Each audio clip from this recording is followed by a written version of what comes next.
नमस्कार शेतकरी मित्रांनो, पीएम किसान योजनेच्या लाभार्थ्यांसाठी आली सर्वात मोठी आनंदाची बातमी। शेतकरी मित्रांनो, अखेर तारीख जाहीर झालेली आहे। शेतकरी मित्रांनो, गेल्या अनेक दिवसापासून प्रतीक्षा करणाऱ्या देशातील आणि राज्यातील कोट्यावधी शेतकऱ्यांसाठी एक महत्त्वाची बातमी समोर आलेली आहे। शेतकरी मित्रांनो, केंद्र सरकारच्या प्रधानमंत्री किसान सन्मान निधी योजनेच्या 23व्या हप्त्याची तारीख अखेर जाहीर झालेली आहे। येत्या 20 जून रोजी देशभरातील पात्र शेतकऱ्यांच्या बँक खात्यात थेट 2000 रुपयांचा हप्ता हा जमा होणार आहे। शेतकरी मित्रांनो, यामुळे खरीप हंगामाच्या तोंडावर शेतकऱ्यांना आता आर्थिक मोठा आधार सुद्धा मिळणार।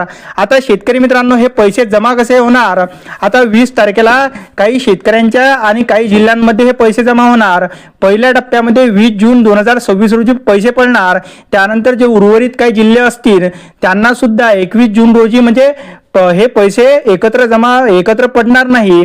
तर दुपारी 12 वाजेपासून ते रात्री 10 वाजेपर्यंत 20 तारखेला हे पैसे पहिल्या टप्प्यात पडणार। त्यानंतर दुसऱ्या टप्प्यात हे दुसऱ्या दिवशी पडणार। आता शेतकरी मित्रांनो, तुमच्या खात्यात पैसे येणार आहे की नाही हे तुम्ही कसे चेक करू शकता?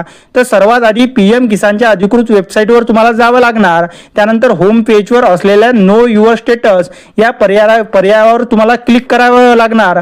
त्यानंतर तुमचा रजिस्ट्रेशन नंबर म्हणजे जो तुमचा मोबाईल नंबर आहे तो टाकायचा आहे तुम्हाला। त्यानंतर गेट डाटावर क्लिक करायचं आहे। त्यानंतर तुम्हाला तुमचे लँड सीडिंग, ई-केवायसी, आधार बँक अकाउंट सीडिंग हे जर यस दिसत असेल तर तुमच्या खात्यात नक्कीच पैसे जमा होतील। शेतकरी मित्रांनो, व्हिडिओ आवडला असेल तर व्हिडिओला लाईक नक्की करा। धन्यवाद।